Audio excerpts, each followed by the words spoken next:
So when we first pick up on things here, we get a flashback here to David Colton, who is witnessing the events here of 9/11. And the words here are from David Colton himself, as he says, "You think you're prepared to see death, but violent death, a man taking a man's life, it's a very different thing. It changes you in ways you know immediately, in ways you discover later, in the darkness when you're as alone as you've ever been. And when death happens on a massive scale, you fight the terrible thought that soon comes. Are we worth saving? And if we are, am I willing to become the thing that I hate to save us? Am I willing to be a killer?" It's in that moment here where we shift scenes, because we go over here to Captain America, who's currently in a bar, a breakfast bar to be fair. And he hears a report coming in here on a police officer's radio that says, "Repeat, 10:10, shots fired. Suspected 10:33, subject on the move." And when Cap goes outside, he sees another police officer here tending to an injured victim who was just shot by the shooter. So Cap asks, he's like, "Yo, where's the shooter at?" To which she says, she's like, "My bike. He went down Madison. Said that he was going to the UN building, was going to kill them." So Cap's like, "Okay, well, where's the UN building?" To which she tells him. So then in that moment here, she looks up and she's like, "Hold on, you're not police?" And Captain America here having a Superman moment, he pries open that trench coat.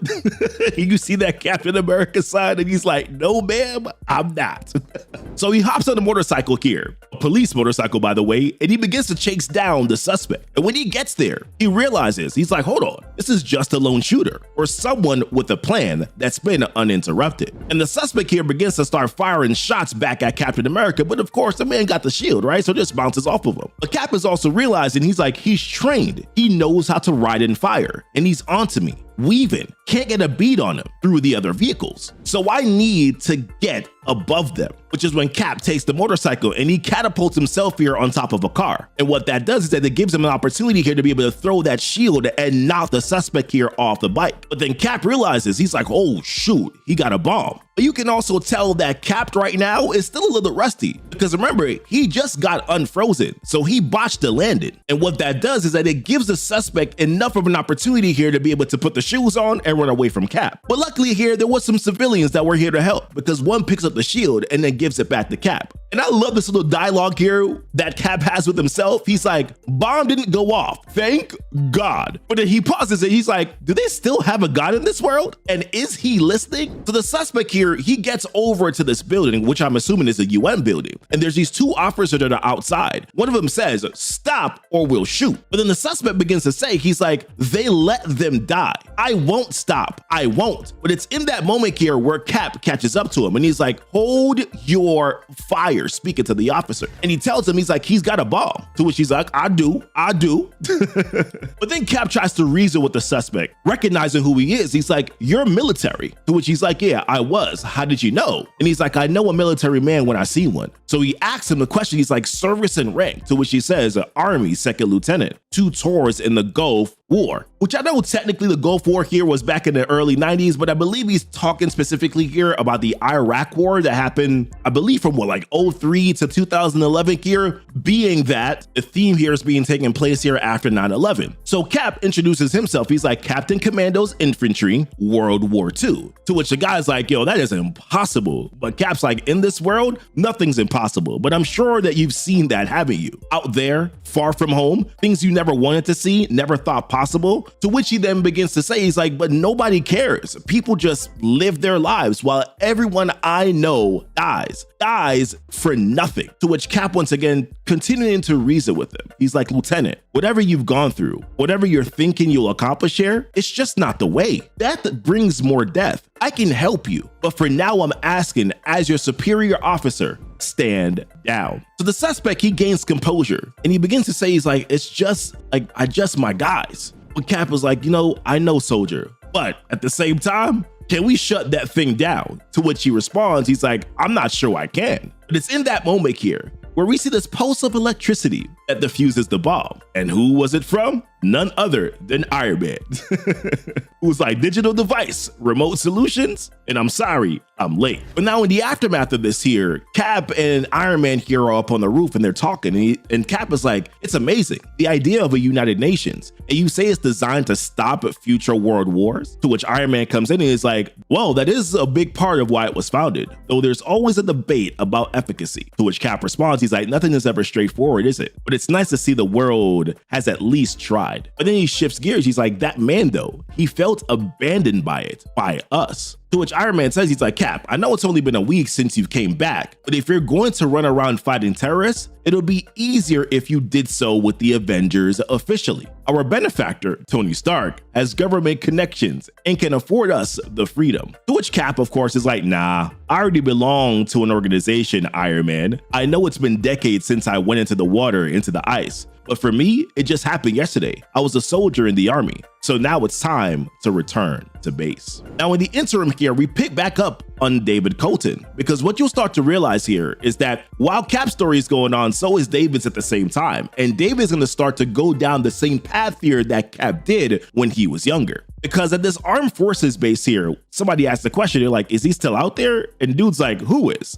And then we hear the narration coming back again from David Colton, who's like, the world was changing. We could no longer ignore what was happening across an ocean. Newsreels and newspapers brought the horror to life on our doorstep. And when the same man comes out and says, son, I told you it's time to go home, David responds back, he's like, I can't, sir. And he tells him, he's like, I won't leave until you let me join up, until you let me serve. But the man says, Mr. Colton, you have severe persistent asthma. Your vision is 20/60. And frankly, you look like a strong wind would snap you in two. I'm sorry, son. I really am. It's honorable that you'd want to serve your country, but you need to find other ways. But the way that David sees it is like the suffering, the inhumanity. If I wouldn't turn my back on a neighbor in need, how could I turn my back when other nations were in fire? So he says to the man, he's like, I understand, sir, but this is all I think about anymore, that the world has gone mad and good, sane men are the only cure. And while he's talking, you can see that there's a man that's seeing and watching this discussion, but that part we'll pick up on later. And when we pick back up on Cap, we see that they're running a bunch of tests on him right now, and they find him once again as a human specimen,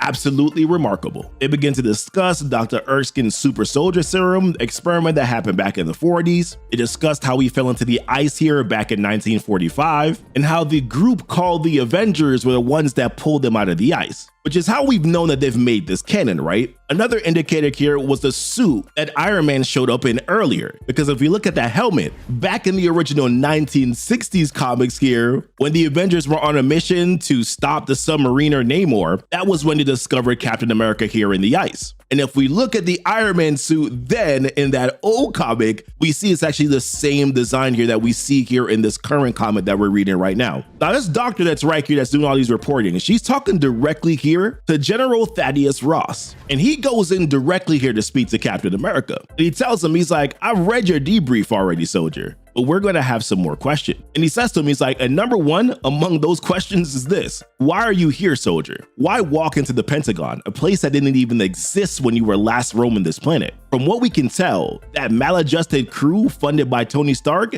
seems only too eager to have you. And he's like, it's a new world, the war is long over, and you could go anywhere you wish, so again, why come here? And then we get to see this montage here of the moment when Captain America lost his friend Bucky Barnes. And he says, it's like, it's been a hell of a week, sir. I've seen some amazing things, but you've read my debrief. I've lost everything. My partner, Bucky James Buchanan Barnes, I watched him die before I fell into the ocean. My parents were dead before I even enlisted. And any friends I had, they're all gone. The only thing that mattered to me that still exists, still does what I needed to do, that can make sense of all this world, is here with the men and women who serve. Which is when Ross says, he's like, I understand more than you know, Captain Steve Rogers. Welcome back to the United States Armed Forces. When you're ready, soldier, I believe I have your first mission. Now, in this moment here again, we pick up back here on David Colton, and he's phoning home to his mom. And she's doing everything that she possibly can here to get David to come back home. She even says to him, she's like, the entire country is frothing at the mouth for revenge. I can't believe you'd, and then he responds back, back. He's like, I told you, Mom, it's not revenge. I'm going to help. The Taliban, the things they've done to their people, they need to be stopped. This is where she tries to get to the root of the problem here, because she says to David, she's like, I know that you saw people die in the city, but what you need, Davy, is therapy, not a gun, not some racist war. She's like, my heart breaks for everyone who died, but it's also breaking for everyone about to die. And then she continues on. She's like, after what happened to your brother in Kuwait, how can you? To which he responds back, he's like, Brian was a hero.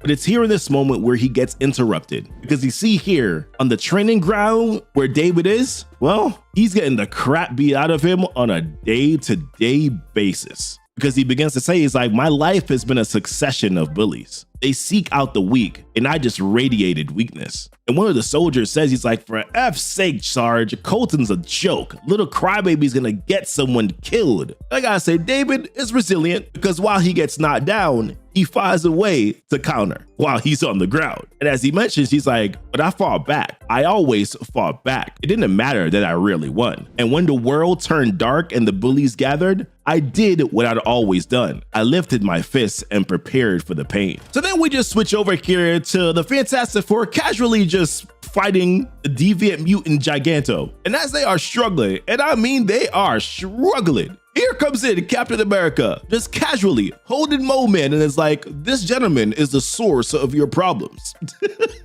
To which Mo Man's like, humanity is the source of Mo Man's problems.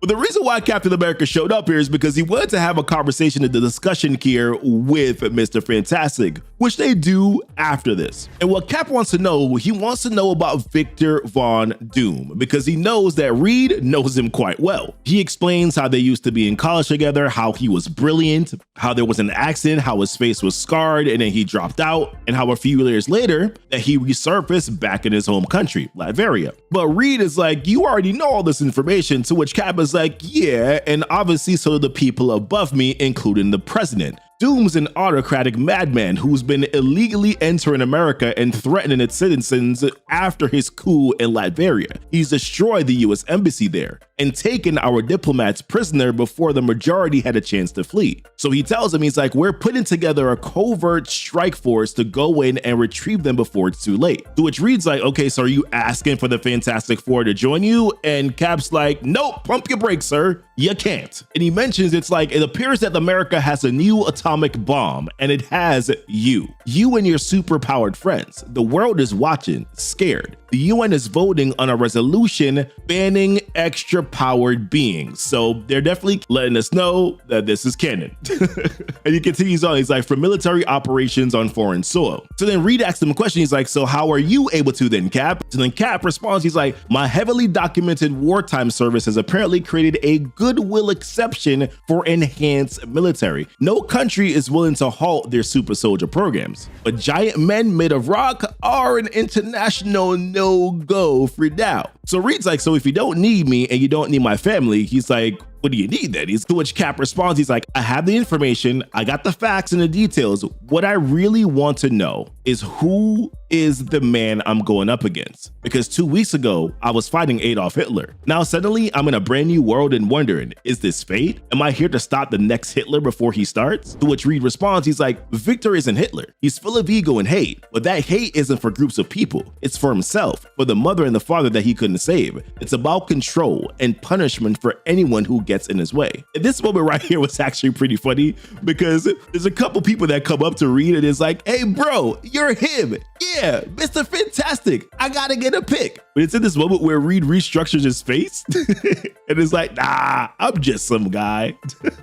Later on, Cap gives him some kudos because he's like, yo, that was a nice trick in there. To which Reed explains, he's like, yeah, the four of us opted not to have secret identities. For Ben, it's impossible. Sue can just turn invisible, and Johnny loves the attention. And he says, I'm probably the shyest. So I call myself Mr. Fantastic. People expect something bigger than life with a name like that. So day to day, I can walk around and with a little self nip and tuck, I just disappear. But then Cap comes in here with the contrast. He's like, while Doom has decided to disappear into that armor, that mask, I understand what happens when you clad yourself in symbolism. You can't help but become it after a while, for better or worse. To which he goes back again and asks Reed, he's like, how do you stop him? To which Reed mentions, he's like, that ego is his undoing, but the armor, the mask, those boosted to the 10th degree. I've been working on a way to shut down the armor. but I haven't been able to test it as of yet. I could set you up with it, Captain. And of course, Cap's like, nah, it's Steve. Just call me Steve. But of course, Reed, like many others, grew up idolizing Captain America. He even pulls out action figure here of Cap, to which you can see like Cap's like, hold on.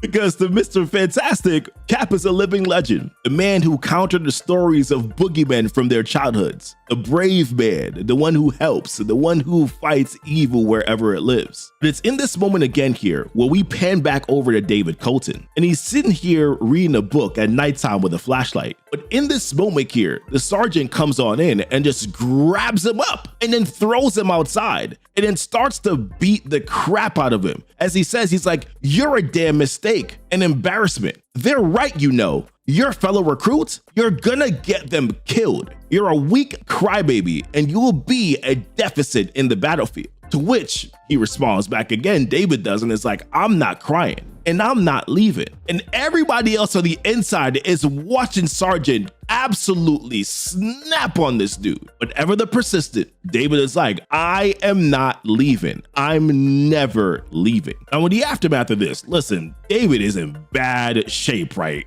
On his hospital bed, reading, by the way, a Captain America book, or at least the book that he was reading was a Captain America book, because it's right on his bedside. Somebody comes in as he tries to grab his inhaler and gets it for him and says to him, it must be tiring, being so damn feeble, your soul, your spirit wanting more, your body saying no, but you didn't stay down. It's not in you, is it? So what if I told you, Mr. David Colton, the weakest damn recruit I've ever witnessed, that I could cure that asthma? And it just dawned on me, is that the same damn sergeant that was just whooping his ass? Y'all let me know. But then one more time here, we go back over to Steve Rogers, Captain America. And Thaddeus Ross is letting him know some information. He's like, sorry to call you in so soon, but our last spy in Latveria has gone dark. We have to pray that the Doomstat infiltration point he gave us still works. To which Cap is like, prayer goes a long way if the planning is solid. Do we know where the hostages are being held? To which Thaddeus lets him know, he's like, there are 3 points within the city that we've ID'd as possibilities. The only man who says he knows the location for sure is Marius Wolf, the head of the Latverian resistance. He's located in the Northeast District in a safe house and is willing to help. To which Cap's like, well, if he's still alive. And Thaddeus is like, well, if anyone's still alive. We haven't heard any demands for the hostages. There's been no communication with Doom since the embassy attack. To which Cap asks, he's like, how small is our entry team? And then the voice comes in and says, it ain't the size of your entry team,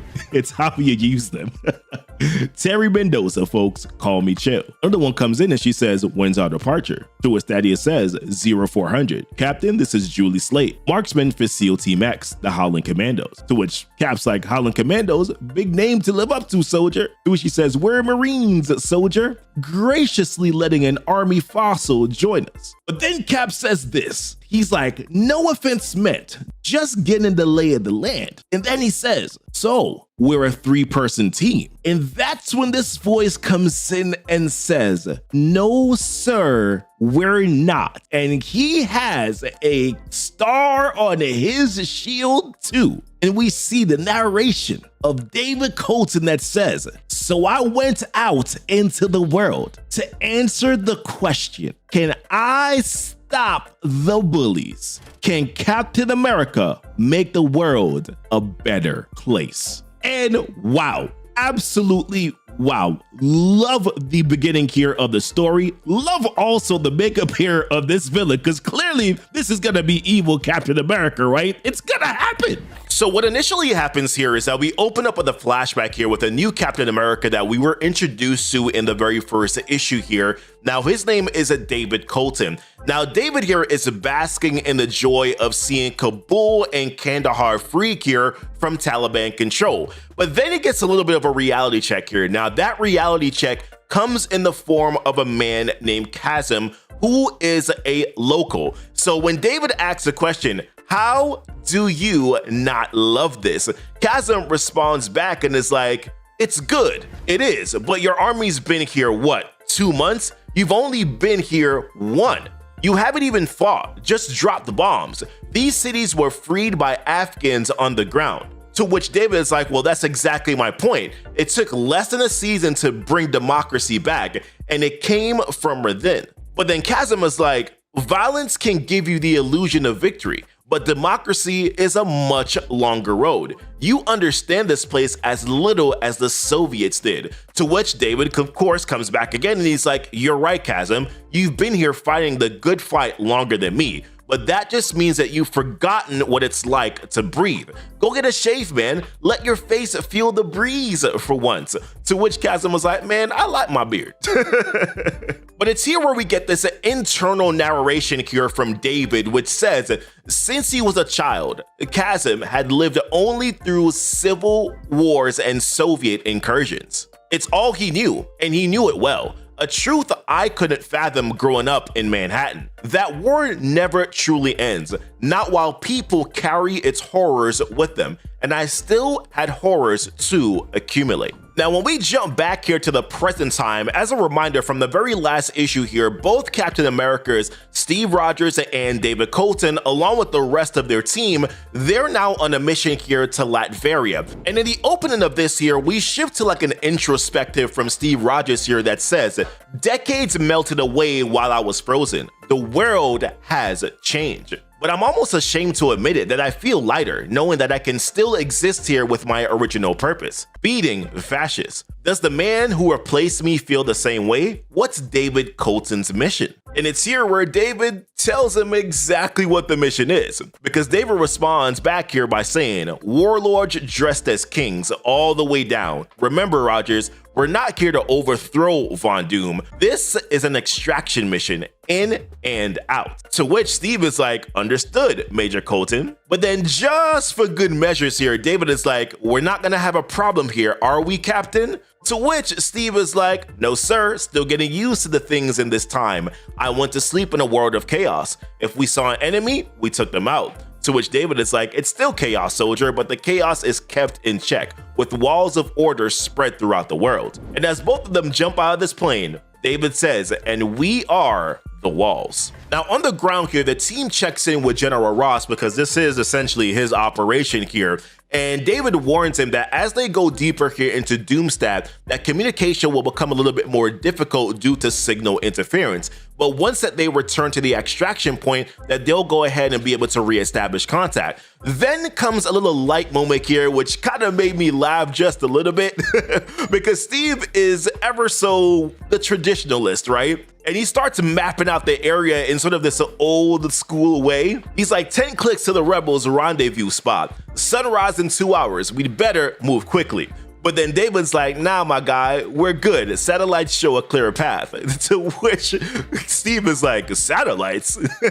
And then he remembers, he's like, live movies from space, following people. I'm still unpacking this world, Major. It's new definitions of freedom. To which, of course, David responds back and is like, think of it as a twist on an old classic. America now watches everything and carries a big stick. The base we just came from in Romania, we've got hundreds of those all over the world. We watch, we hold the world accountable. And that's all thanks to you and what you did in the war. Which then, of course, makes Steve think a little bit about this. He's like, we won. What I did mattered. So why do those words haunt me? Is this what freedom means now? A world sprinkled with our military might? Our eyes always watching? But before that can even continue, in this moment here is where we see Doom in the shadows, and he comes out and he's like, Americans, come with! And the team immediately starts reacting. They're like, it's him! And as the fight continues on here, there's a moment where Steve says over to David as he's like goring this Doom,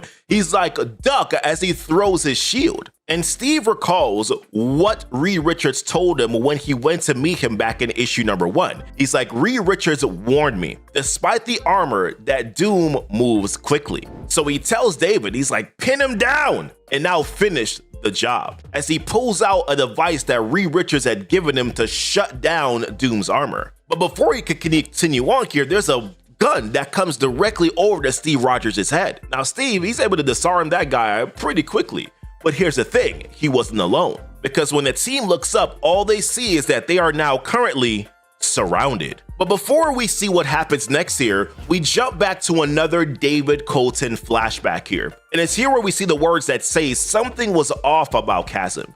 He'd been translating for us for months now. I didn't want to suspect the worst, but I figured out soon enough that suspecting the worst was part of the job. I tracked the phone that we gave him. This wasn't his family's neighborhood. Everything was off.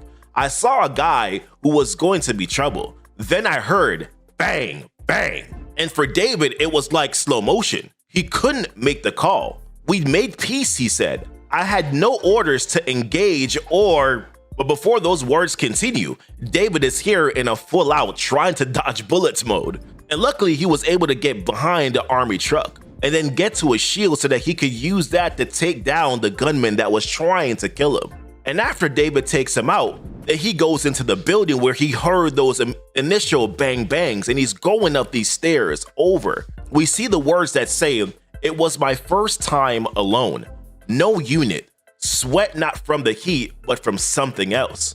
Something was shifting in me, but I still didn't know.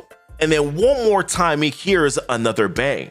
As he says the words, "I didn't know horror yet." That would come later, but this was just a taste, because when he goes in, he sees Chasm laying on the ground there, pasted up against a wall with blood from where a bullet hole is. And Chasm says, you shouldn't be here. To which David is like, "My guy, you shouldn't be here." And he's checking, he's like, "Who is he?" And he's like, "I gotta call this in." But that's when Chasm says, he's like, "You don't know?" Before the Taliban warlords, this man controlled so much. This warlord killed my sister. If I'm free, then he's free to be who he once was. I'm free, he's free. The vacuum, there's always. But before Chasm could even finish those sentences, Chasm was gone. Now, when we jump back to their present time here, in the aftermath of the ambush, we see where both Captain Americas and their team are now sitting down with the man who held a gun to Steve Rogers' head in the first place, and also his troops. Now, it turns out here that, of course, as we all know, wasn't the real Dr. Doom. It was, in fact, a Doombot. And that Doombot here has been reprogrammed by this group here to use. And we learned this man's name that had the gun here to Steve Rogers' head. His name is Marius, and he is a Latverian citizen. And he's currently right now leading a rebellion against Doom. Now, David wants to stick to the mission here. And just to recap here, David's mission is to extract US citizens that are currently being held here in Latveria. And he tells Marius, he's like, "We need one of your men to show us the way to them. In exchange, our superiors will drop a crate of M4s, grenade launchers, and other supplies to help you in your fight." To which Marius responds back and is like, "Yeah, those will help, but not as much as you can. Doom is vulnerable. I have been planning an attack, and with your help, we can end his short and terrible reign. And then you can take your people home easier than smuggling them out under cover of night. They can simply walk across the border in a free Latveria." But that kind of just riles up David now, because he's like, "Bro, that was not the deal." Which is when Steve has to step in and is like, "You know what? Let's have a little bit of a talk here outside." And Steve is trying to get this dude to stay calm and like, "Listen, let's consider the other options that we have here." But David is like, "Options? We're here to do a job, one job, and that's what we have the okay for." To which Steve is like, "I understand, but things change on the ground and we need to make a call." So Steve is like, "I'll take on Doom with Marius. You and the commandos can free the hostages. If anything, I'll be a distraction so that you can accomplish our goal. And just maybe I can help these men accomplish their goal as well." And the way that David sees it, he's like, "You're talking about toppling the leader of a country." And he's like, "I know that you just woke up, but America's not at war here." To which Steve is just going with the flow the way that he knows the flow, right? From his past. He's like, he's broken international law. He's jailed diplomats. He's killed his own people, entered America illegally, and endangered our citizens. We may not be at war with Victor Von Doom, but he's at war with us. Let me help these people. And then there's this line here from David where he's like, "It must be nice thinking that you can make things better." And what that does here is that drives us right back here into another flashback from David. And it's here where we find out here that David and his crew are now being shipped here to Iraq. And the message that was given to them here is that they found weapons of mass destruction. And all these flashbacks have essentially helped us to understand so far is really how David has become so jaded and dark, and the reason for his actions so far. So when we jump back here to the present, or I should say their present time, we see where Steve and David are now going their separate ways. Steve lets him know, he's like, I think this is the best way here. Marius and I, we're gonna head over to Doom's castle. To which, of course, Marius, having the Doombot, is like, yeah, we'll be able to have access to it. So David tells Steve, he's like, make it quick. The general is waiting for us here at the extraction site. But if this all blows up, like, you're on your own. He's going to pull out and pretend like this never even happened. Or his specific words were that he's going to pretend like he was never here. So when one of David's team members here asks him a question, he's like, is this a good idea, boss? David is like, probably not. And as he talks about Steve, he's like, the guy's a hero. No doubt about that. God knows that I looked up to him, but he's a lost man, a man out of time. And we can't let him drag us down while he figures this world out. So what happens next here is that we shift over to Marius and Steve as they make their way here into Doomstat. And as they go deeper, we hear the internal dialogue again, or we see the internal dialogue here of Steve Rogers, Captain America, once again. And his first words to Marius here is that everything seems so calm, so peaceful, but you can feel it, the fear. And as the Doombot opens the door here, we see Steve saying to himself, he's like, they never caught him. Hitler, the war was won, peace was found, but the madman who ravaged the world, the focus of my righteous anger, was never brought to justice. I can hear the same righteous anger in Wolf's voice, and Wolf, Marius Wolf, that's who he's talking about. So my mind turns over and over with the question, is this why I'm here? To deliver justice that I couldn't manage during my previous life? Has God put me where I need to be? And as they go further here, Marius can't believe it. He's like, yo, he's actually here.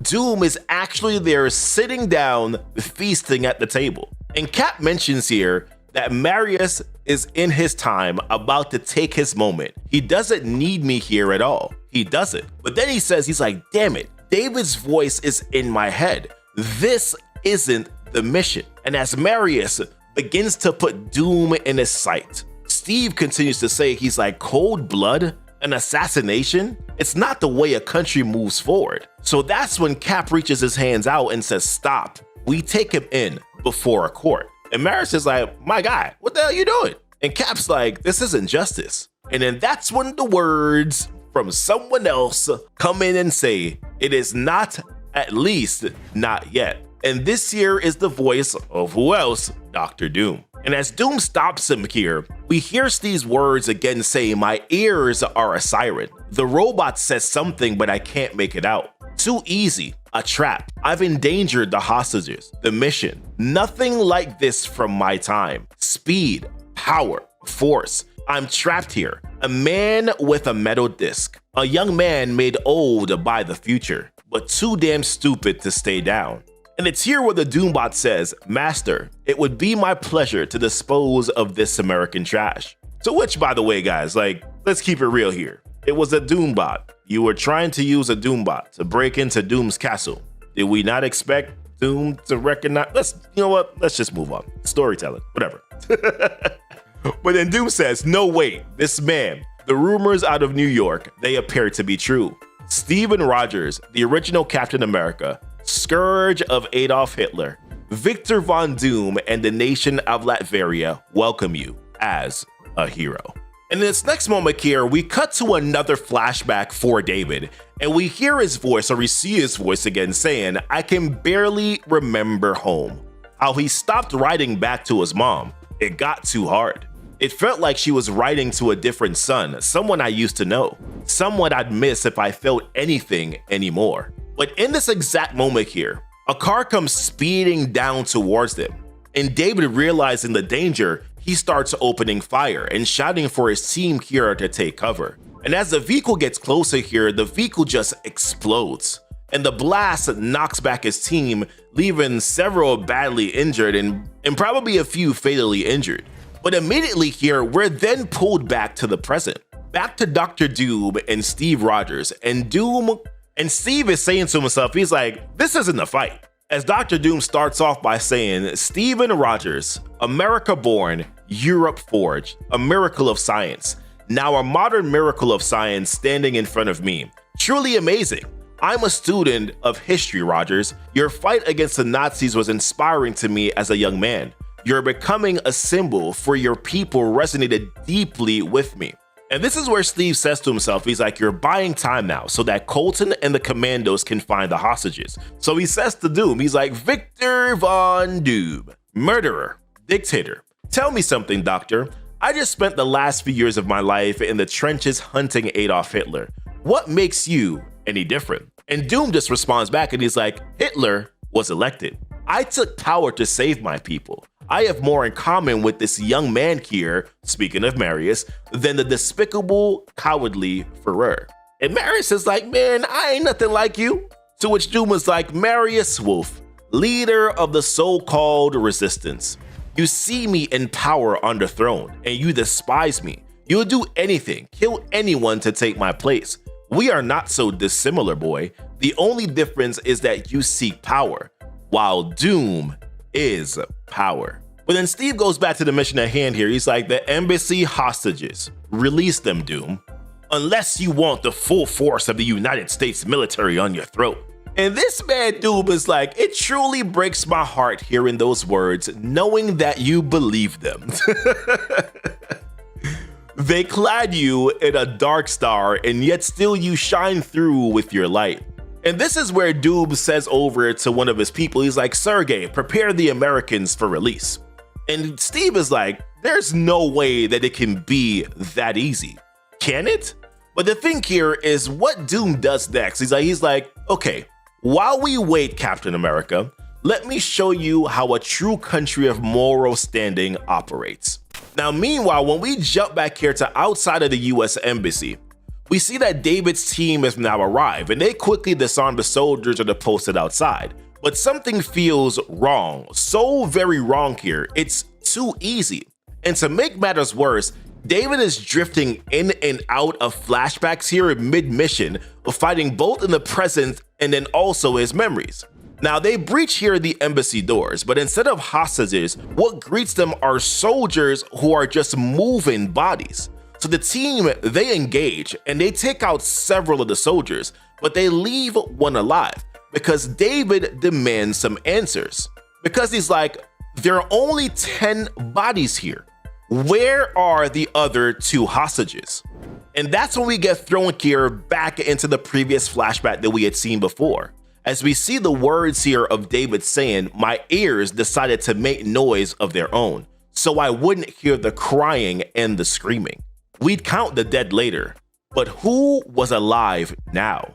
And what were they doing in the chaos? So he decides to just move and try to help. That's all that was on his mind. And then, of course, his mom waiting for a letter.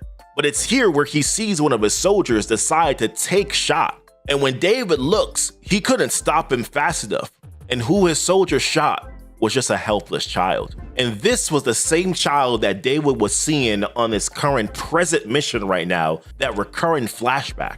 So then here we jump back again into the present time where we see now Doom and Steve Rogers. And Doom leads Steve here through the town, showing him how the people live under his rule. And he introduces Steve here to Milda, a woman who preaches about Doom's leadership. She says that because of Doom, she finally knows peace, and how her Lord and Savior Doom keeps them safe. That thieves used to loot her meager stand once, sometimes twice a week, but now nobody dares. To which Marius is like, yeah, nobody dares to do it because if they do, that would mean death. Our people live in terror under an iron fist, and we have no choice in the matter. Like Vladimir, you denied us freedom. To which Cap steps in and he's like, freedom for safety, freedom for prosperity, a price that is too high, always. But Doom's like, such banal ideas, yet still not without their charms. I respect you, Captain, I do, even if your country does not. We're not isolationist Latvierians. When the world called upon us to fight the Germans in the First World War, we answered the call. When evil encroaches, we fight. And we did the same in World War II. My admiration for you may seem at odds with our system of government, But the heart of us is the same, Steven Rogers. When evil shows its face, we fight as men. And it's here where Doom shows Steve these symbols that they actually have here in Latveria. And it's so shocking to him. He's like, whoa, it's me. It's Bucky. And to Steve, he says this to himself. He's like, Bucky, what would you do now in the face of all of this? You would kill him, wouldn't you? Stop this madness from spreading across Europe. Maybe you should have been the one to wake up here. But Doom was continuing on with his dialogue. He's like, it may seem impossible to you, but I have a certain fondness for America for what it can be. I studied there because it had the best school in the world. America is potential, and once in a while, that potential breaks through. You broke through. You saved Latveria. You saved the world. That has earned you a spot in our history, Captain, and my people should remember what America once was. You've awakened to a new world, Captain. Freedom, democracy. Your country uses these words that you made golden and perfect all those decades ago. They use them to cover their atrocities and their cold grip on the world. America is now the enemy. And to Cap, he's like, Buck, he can't be right? Like, am I a fool for falling back in line? Or can I still trust my eyes and my heart? And that's when Cap says to Doom, he's like, it's okay. I may be a man out of his time, and I don't know America anymore. Not yet. So perhaps you're right. I may end up a citizen without a country. I don't know this world, but I know people. There are good ones and bad ones that never changes. And you, Victor Von Doom, you're a bad one. Now, in the midst of this here, that's when David on comms starts speaking here to Captain America. And David tells him, he's like, they're dead. He murdered the hostages. The ambassador's spouse and kid are still alive, and we're headed to them. And Doom notices that he's hearing something, because Doom is like, is your mind elsewhere, Captain? Perhaps with your friends at the embassy? And that's when Steve is just like, you, and he just like slaps him here with the shield. And this was Doom's plan the entire time, because Doom is just like, did you think I was unaware of the other Americans and your feeble rebels? This helpful automation has been with Wolf's rebels for weeks, the Doombot, charting the groups every moment. But now that its espionage days are over, I'd say it's time to finally gather you all for a public execution. Doombot 7, please keep Mr. Rogers entertained, but do not kill him. I want to send him back to his leaders broken, yet alive. And it's that moment here where Steve is like, Colton, he's coming for the rebels. He knows everything. But David doesn't respond back. And here Steve says to himself, he's like, he played us. I thought I was buying time, but it was Doom buying time, sending his troops out into the city to gather and kill his enemies. I'm a fool, too young or too old for this world, a relic, a soldier who doesn't yet know the war that they're in. And as the Doombot tells him, he's like, Captain America, my master won't allow me to kill you, but your scars will haunt your people as a warning that Latveria is forever sovereign. But it's here where Cap remembers, he's like, Reed Richards though, he's no relic. He's a man on the cutting edge who understands Doom and his creatures, their strengths and weaknesses. So Cap, he jams one of what I assume is Reed's devices here directly into the Doombot's neck. And as he disables here this Doombot, he thinks that, all right, now I can figure out what to do from here. But it's here where the Doombot says, Doombot 7 disabled, engage self-destruct. And in seconds, or immediately I should say, we see a loud boom. And that boom, that blast here is what sends us back to the flashback with David Colton again. And the soldier that gunned down this child, he says to David, he's like, you saw, he ran, he knew. Parker's, she's dead, Cap. I'm sorry, but I don't give a bleep. It's them or us.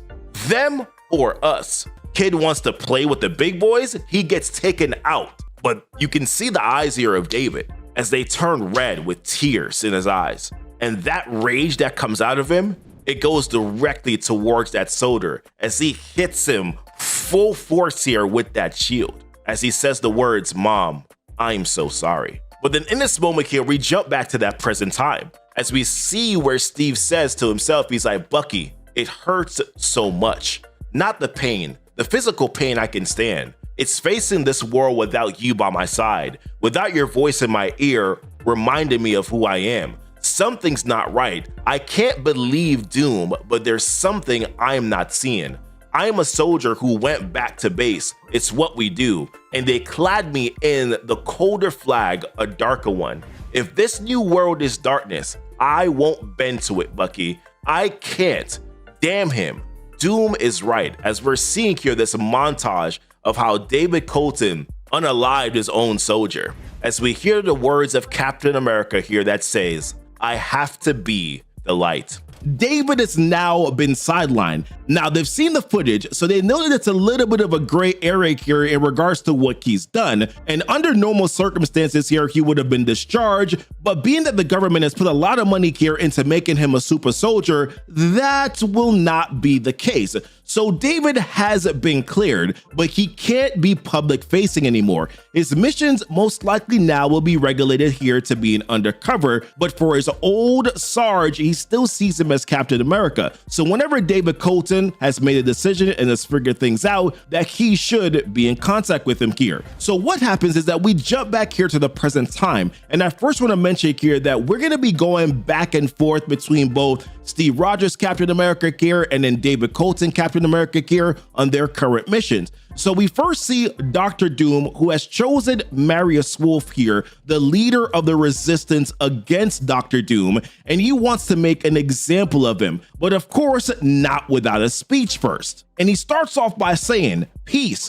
prosperity. These men and women think that you shouldn't have these things, that unending turmoil should be your world. They want democracy, a country where fools and philosophers have equal say, so nothing ever changes. To which Maris is like, people should have control over their destinies, Doom, their lives. To which Doom is like, the illusion of control. It's incredibly sad, really. Everything you could ever need is provided to you by Doom. Is it simply a blow to your masculinity? Is that why you parade around with your guns and your rebellious bravado? You endanger our people, and there is no greater crime in Latveria, Marius Wolf. I sentence you to death. But then before the shots could be fired, there is a man that has recovered here from his recent explosive encounter with a Doombot, and that man is Steve Rogers, Captain America, and he knocks out the guy here with a gun with his shield, and then he makes a declaration. Nobody else dies today, not while I stand and breathe. Now, while Steve here goes in for another 1v1 with Doom, he's alerted here on comms by the other Captain America, and it's mentioned that they are under fire. And what they're trying to do here is that they're trying to get to the remaining hostages that are currently being held in the asylum here in the Northeast. And I won't lie to you, this dialogue right here between Terry and David Colton is hilarious, because Terry asks David, he's like, 3 of them, can't you just throw that shield and do one of those cool ricochet shots on all of them? And David's like, that's the other guy, chill. I throw this and they suddenly got a shield. It's so good.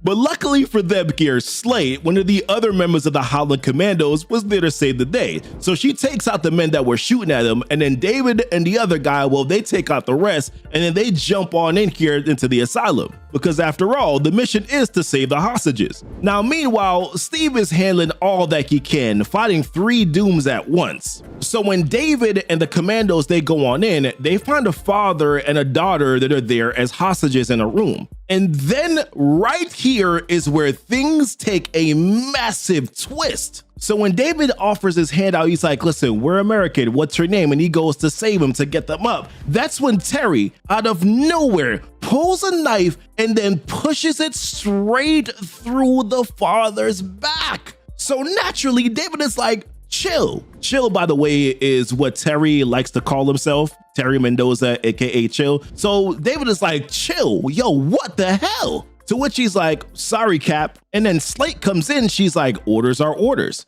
To which Cap is like, what orders were those exactly? Murdering civilians? And this is when Slate drops the bomb. She's like, we weren't here to rescue the embassy workers. We're here to make sure that they never talk. Good old Uncle Sam backed Doom's overthrow of King Vladimir. King Vladimir here, the old ruler of Latveria. And she continues on, she's like, we helped him to power. To which, of course, as she says, and he stabbed us in the back. The embassy here arranged it all, knew everything, grumbled about it, and were proven right. After everything that's happened, it's easier this way. Zero evidence. Sorry, Colton. Whoa. But the job's the job. So as we get here another glimpse of Steve fighting Doom, we see this little girl, Ainsley, and she's pleading for her life. As Slate, she clocks back her weapon and she's trying to take her out. She's like, sorry, kid, I'll make it painless.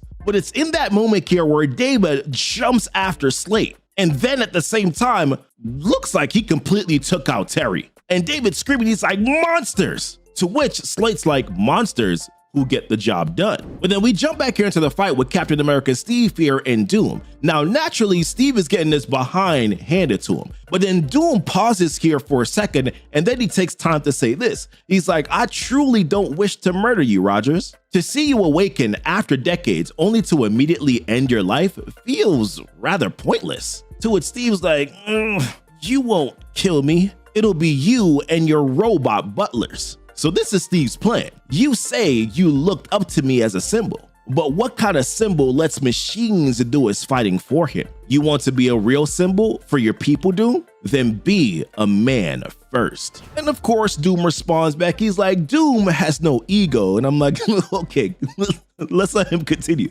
And he's like, yeah, Doom has no ego for you to toy with, Captain. Everything I do for Latveria. But your point, it is sound. Doom is a symbol. And Steve knows, he's like, I got him. And Doom's like, so let us represent our nations, yes? Latveria versus America to the death. And I gotta say, I absolutely love this shot right here. Beautiful shot. Great work by Valerio Shetty here. So then we jump back here to David, who's trying to find Slate right now. And naturally, of course, he's trying to stop her from going after the girl. But Slate, she got other plans. So she comes out here and she swoops the legs off of David and then gives him a good shot to the point here where he starts bleeding. And then she starts mocking him. She's like, is it that costume, Colton? You put it on and it gives you the brain of a child? We're elite, Cap. We're big picture. So then she starts running here after Ainsley. Now back with Steve here versus Doom. Doom is firing some blasts here after Steve. And what that does here is that it kind of hits a civilian building. I say kind of, no, it hits a civilian building here and blows the top off. So Cap, he jumps over there to try and save one of them or try to save as many as he possibly can. But unfortunately, what ends up happening here is that he sees a little boy that seems like he may not make it or that he already didn't make it. So Cap is like, no, to which Doom like just doesn't care whatsoever. He's like, please, Captain, the theatrics are a bit much, considering that he's not even American. And I'm like, bro, what does that even have to do with it? So then David is on the outside here and he's starting to size up Slate. Meanwhile, Doom doesn't care about his people at all and he's just focused primarily on Captain America and the fight. And Cap is trying to like tell him, he's like, Doom, these are your people. Like he would have said, these are your people, but then Doom cuts him off and is like, do not lecture me on my responsibilities, Captain. And as David has Slate right now in the crosshairs, we hear where Doom tells Steve Cap, he's like, I care for a country and its individuals understand the sacrifice for a country, much like yours once did. And as Doom continues to talk here, that's where both Steve and David, they implement the next stage here of their plan. David picks up his shield. Steve, he goes to grab that device here from his pouch that he had gotten before from Reed Richards. And as David throws the shield, which I love because a few pages ago, right, he just said, hey, I'm not the guy who throws the shield, but here in this moment, his last resort is to throw that shield, which I'm presuming, is this the first time? I don't know. Y'all let me know in the comments. Based on what he said, it might be. And Cap places the device here on Dr. Doom. The shield is flying through the air here from David Colton's hands. And Doom right now is in disbelief. He's like, what have you done? To which Steve tells us, I only have seconds thanks to Reed's device. Doom's suit may be depowered, but it's still armor. Damn it, barely making a dent. no time. Go for the kill. And when Steve dives on in, he rips off Dr. Doom's mask, to which Doom's like, no! And Steve's narration continues. He's like, when the despots rise, they can feel otherworldly to the people that they control. And Doom is screaming, it's like, you fool, this does nothing. As Steve continues, he's like, so the people need reminding that they have the power, that the despot is as human as they are. And as Doom is talking in disbelief, he's like, no, this can't. Steve is like, hey, Doom. Reed Richards says hello as he clocks him cold in the face and knocks him down. While Steve says, you lost, Doom. Now to finish the damn mission. But here's the thing. Steve has no idea what's been going on the other side here with David. So when he tries to on comms here to communicate back with him, he's like, Colton, Doom's down. Do you have the hostages? We need to get to the extraction site. To which David is like, bro, we're the bad guys. So Steve was like, yo, what are you talking about? And that's when we see David in rage with blood all over him, blood all over the shield. And he's like, I'm tired of being the bad guy. So effing tired. And he's like, why do we do this, Cap? We can't leave. We need to fix it. To which Steve was like, fix what, Colton? Do you have the hostages or not? And David's like, I can't go. I've got to stay. Don't you get it? It's the only way. I've got to stay and kill them all. So what we do here in this very first part is that we open up where we see David Colton going back home here to his mom. But at the same time, we get this text at the very bottom here that says, it's over, Cap, I'm done. And this here is the voice of David Colton talking to Steve on the present and the current mission that they're currently on. And he continues to say to Cap, time to clean out the barracks and put a bullet in the despot. Give these people the future that they deserve. Now, as a reminder here, David has kind of gone off on the deep end a little bit here because back in issue number 4, him and Julie Slade, they finally found the surviving hostages here in Latveria. And that's when everything went off the rails because Julie, she straight up executed one of them and then laid the information here out to David like, yo, their real mission wasn't rescue. It was cleanup. The US had backed Doom in his takeover here of Vladimir, which allowed him to become the ruler of Latveria. And what their mission was to erase any witnesses that could talk. And David, dude, could not stomach this whatsoever. So what he does is that he then turns on the team. He kills Chill, and then he's essentially trying to stop Julie from killing the last hostage. And by the very end of the issue here, Colton is done pretending, and he's basically like, yo, I'm gonna kill them all after he kills Julie with the shield. So back in the present time, Steve is trying to figure out like, yo, David, what is going on here, my guy? And David is like, I'll see you on the other side of the war. See you on the other side of the war. Hopefully y'all got the Hamilton musical reference.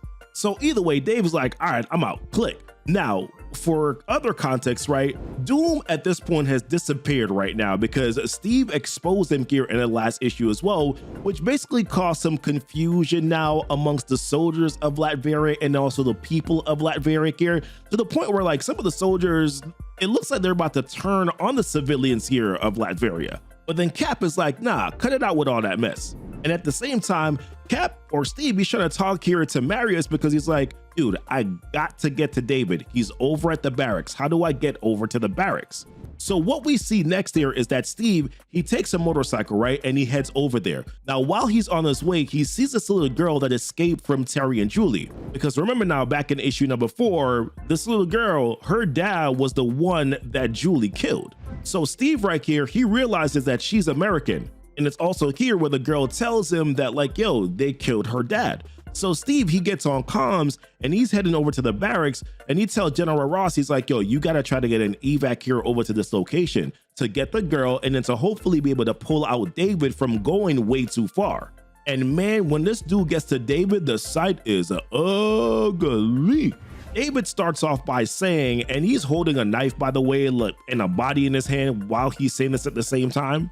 He's like, it's necessary, Cap. I wish it wasn't, but it is. We keep losing sight of what we're supposed to be about. And I mean, you kind of got a feel for David in this moment, right? Here's a man who enlisted right into the army after what happened here in 9/11. And then he's thinking like, I'm doing the right thing here, only to then find out that like, nope, I'm not. And then as a reminder here that once when he was on a mission with another one of his soldiers here, a crew that he was leading, he saw where one of them killed an innocent or what looked like an innocent civilian, a child.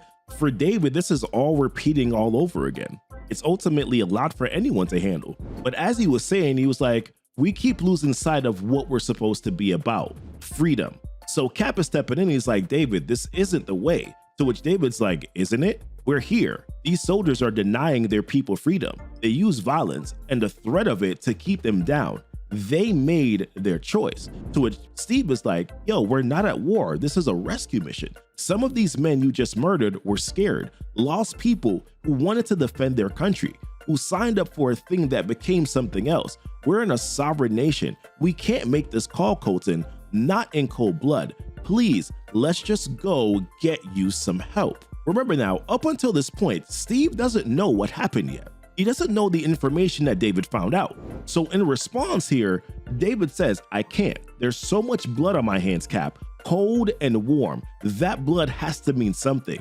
Has to be for something. So there's a soldier that's still alive and is like, please, no. And then David turns around and is like, and if that means I have to effing bathe in it until freedom takes hold here, that's what I'll do. And then he throws the shield here at the soldier. So what Steve does is that he then throws his shield to stop David's shield from hitting him.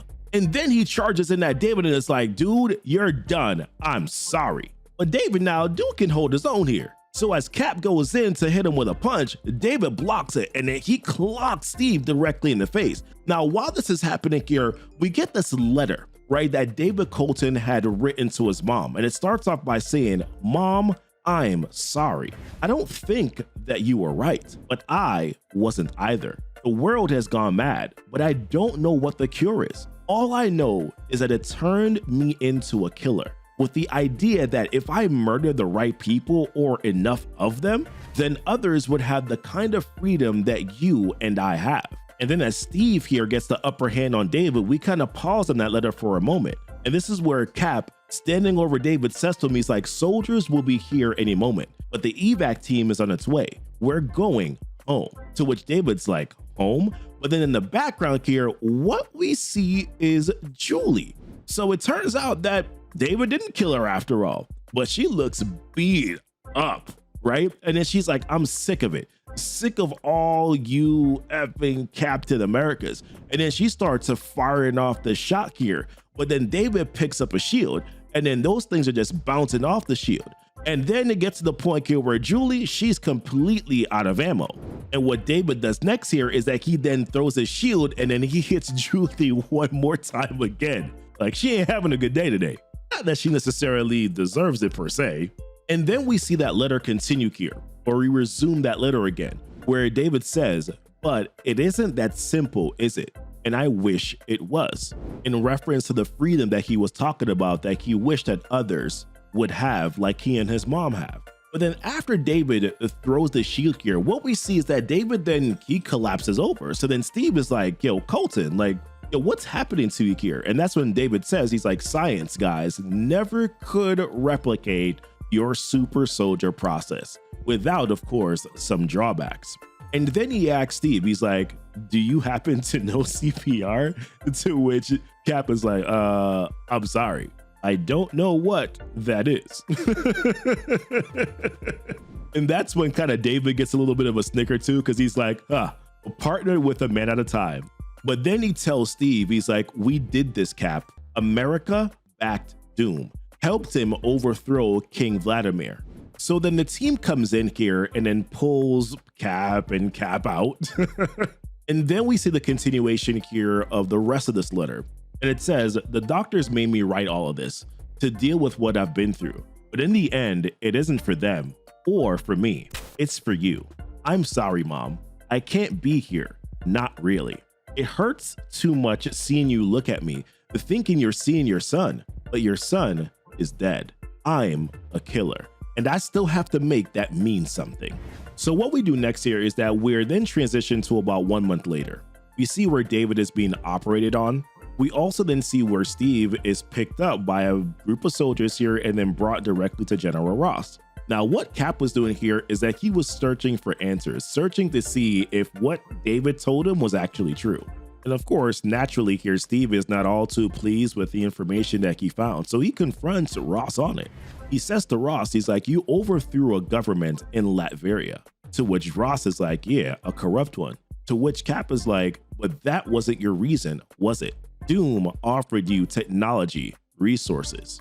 And Ross is like, "You better tread carefully, Rogers." So Cap is like, "I'm requesting a discharge. I'll serve the people of this country, help them where I can. But if you need me for your missions, I'll choose which ones I take. And if you hide anything from me again, you better pray I don't come for you next." So of course, Ross naturally, denies his request, but that don't all too matter. What we see next here is that we see Tony Stark show up and he's talking to Captain America. We see here where David is getting the benefits here of Tony Stark's heart-saving technology, as we see what looks like an arc reactor here in David's chest. And what this all does here is that basically just leads into Tony Stark inviting him to join the Avengers. But at this point in time, no one knows that Tony Stark is Iron Man during this time. So the cover up here is that Tony is going to introduce him to Iron Man, which is what we see next here as Captain America shows up and meets meets Iron Man, I should say, here at the mansion, and then officially here joins the Avengers, which then puts a bow here on this dual Captain America arc.